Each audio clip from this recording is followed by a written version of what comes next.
Fala aí, galera, beleza? Acabou de acabar aqui a partida do Brasil contra a Venezuela, um empate decepcionante por vários aspectos da partida que eu vou estar falando aqui para vocês, conversar um pouquinho sobre o que foi esse jogo do Brasil agora e um pouco da minha opinião sobre a atuação da seleção brasileira nessa partida agora da Copa América, né? Um jogo em que eu dizia que o Brasil poderia testar algumas outras opções. E o Tite optou por colocar a seleção titular, a equipe principal, os 11 principais jogadores, e que acabaram não conseguindo sequer fazer um gol contra a Venezuela. Quer dizer, fizeram 3, né? Mas os 3 foram anulados, eu vou falar sobre isso também.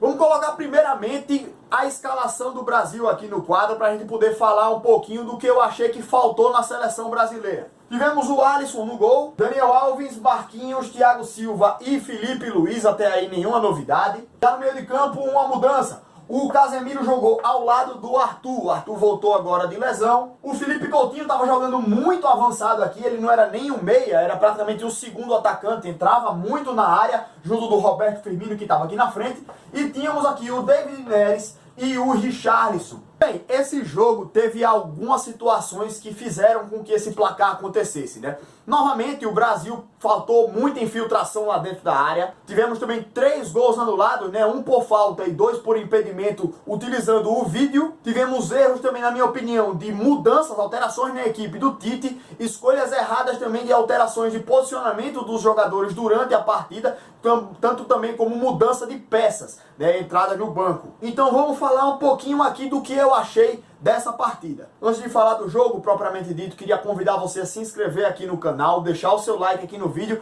e acessar nossas redes sociais, @Espaço da Bola, lá no nosso Instagram, para dar uma forcinha aí pro trabalho da gente. Então, voltando aí ao jogo, foi um jogo em que, no modo geral, o Brasil teve o domínio da bola, teve o domínio do meio de campo e conseguiu na defesa impedir as jogadas de contra-ataque da Venezuela. O time da Venezuela era uma equipe que se fechava bem lá atrás, saía bem em velocidade, não conseguia trabalhar bem a bola, não conseguia armar boas jogadas, jogadas bem trabalhadas eles não conseguiam fazer, mas toda vez que eles chegavam, mesmo que aos trancos e barrancos, nas intermediárias laterais, eles tinham a opção do cruzamento na área. Eles tinham uma bola aérea forte. Teve um lance que o atacante deles conseguiu ganhar do zagueiro, cabeceou e a bola passou rente à trave, passou bem pertinho da trave. Mas de modo geral a Venezuela não assustou tanto. Assustou um pouco mais no primeiro tempo, conseguiu criar jogadas de contra-ataque. No segundo já foi um pouco mais fechadinha, né? Tava se segurando bem mais no segundo tempo. Mas mesmo o Brasil com o domínio da posse de bola, mesmo o Brasil com o domínio do jogo, não conseguia entrar na área. Faltava conexão dos jogadores de meio de campo, dos jogadores de armação, com os caras que estavam lá dentro da área. Quem era que estava dentro da área? O Roberto Firmino, o Felipe Coutinho e o Richarlison. O Richarlison era um cara que estava também entrando muito na área, em diversas jogadas, mas faltava um pouco da conexão entre esses jogadores. Quando a gente teve chance, foram bolas para o David Neres nas costas do lateral direito. Ele entrava em velocidade nas costas da zaga e saía com possibilidade de finalizar. Teve algumas chances, teve uma que ele deu cruzamento, poderia ter levado mais para o fundo e chutado no gol. Teve outra que ele chutou, a bola foi para fora. Mas a gente faltava pegar a bola na área central, aqui no meio da área. E o Brasil não estava conseguindo fazer esse tipo de jogada. Me lembrou um pouco o jogo contra a Bolívia, né? Faltou a conexão com o centroavante lá. Faltou ter alguém que recebesse a bola lá, conseguisse receber a bola para poder finalizar. O único momento em que o Brasil conseguiu fazer essa jogada foi o cruzamento exatamente para o Roberto Firmino, quando ele, na disputa com o zagueiro, acabou fazendo a falta e o gol foi anulado. Ele marcou o gol, foi anulado lá por falta. E tanto o Brasil chegava bem com o David Neres pela esquerda, quando o Tite inverteu ele de lado, foi para a direita, as jogadas da gente começaram a sair pelo lado direito. Então, assim, na minha opinião,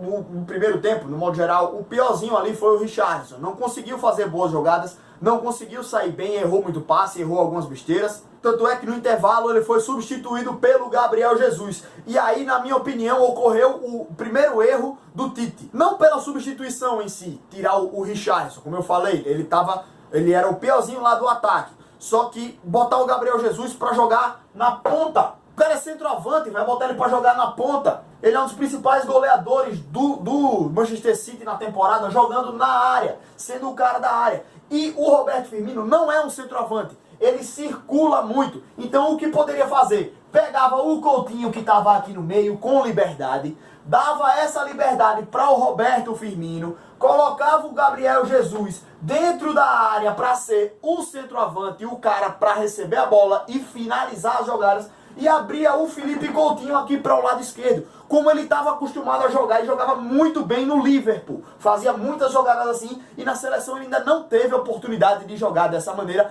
mesmo com a saída do Neymar, que é o dono dessa posição. Então agora que o Neymar saiu, o Coutinho não tem nem chance de jogar, e agora que saiu também o Richarlison, ele coloca o Gabriel Jesus em vez de colocar o Coutinho. Foi no mínimo estranho essa escolha do Tite. O segundo erro do Tite no segundo tempo foi ter tirado o Casemiro e colocado o Fernandinho. Não faz sentido nenhum essa alteração. Tudo bem, o Casemiro já tinha cartão amarelo, mas colocar o Fernandinho... O Brasil estava atacando, estava precisando atacar. Poderia ter colocado um jogador de mais presença ofensiva. E não o Fernandinho, que é um volante propriamente dito. Tanto é que ele não adicionou praticamente nada ofensivamente. Era melhor ter deixado o Casemiro mesmo com o amarelo. E aí, outro erro do Tite. O Gabriel Jesus estava jogando do lado esquerdo, certo? Teve uma jogada que ele fez pela esquerda, estava começando a aproveitar os espaços, estava começando a achar brechas, estava começando a criar jogadas em velocidade, que é uma das boas características do Gabriel Jesus. Quando ele faz a jogada, ele pega, né, o Firmino, corta para o fundo, pela movimentação do Firmino, né, puxa a marcação. O Gabriel Jesus cortou para dentro, um lance de Coutinho, né? Quando ele chutou, o cara cortou a bola foi para o Firmino deu o passe para dentro e o Gabriel Jesus entrou na área e fez o gol. Impedido, né? O VAR anulou o gol lá, então...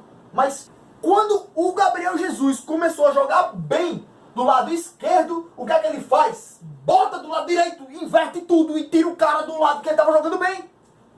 Não faz sentido algumas escolhas do Tite durante a partida. Quando o cara tá bem de um lado, ele bota pro outro. E aí, outra questão também no segundo tempo foi que o David Neres sumiu, né? Não estava participando do jogo mais, o David Neres. Tanto é que ele foi substituído pelo Everton. E aí o Brasil acabou com as substituições, né? Já tinha tirado o Richarlison, tirou o Casemiro e tirou o David Neres. Colocou o Everton Cebolinha, que a torcida estava pedindo. Botou o Everton Cebolinha do lado direito. E aí o Everton estava conseguindo fazer boas jogadas. Também com a infiltração do Gabriel Jesus para dentro da área, estava confundindo a marcação, Gabriel Jesus e Firmino, e o Coutinho chegando também na entrada da área, estava conseguindo confundir a marcação, e o Everton fazendo boas jogadas. Aí o que o Tite faz? De novo, inverte o cara, bota ele lá pro outro lado. Essas alterações, quando o cara tá jogando bem, o cara tá bem, faz uma jogada, faz outra e troca de lado. Demora até engatar. Então, se o cara estiver bem de um lado, não tira ele dali. Isso aí fez com que o time perdesse um pouco de tempo até se adaptar ao novo posicionamento dos jogadores. E aí também, depois de muito tempo, o Everton conseguiu fazer uma jogada bonita ali, uma belíssima jogada. Foi lindo o lance do Everton, cortou pro fundo lá, fez o cruzamento, o goleiro deu uma espalmada e aí o Coutinho bateu ali.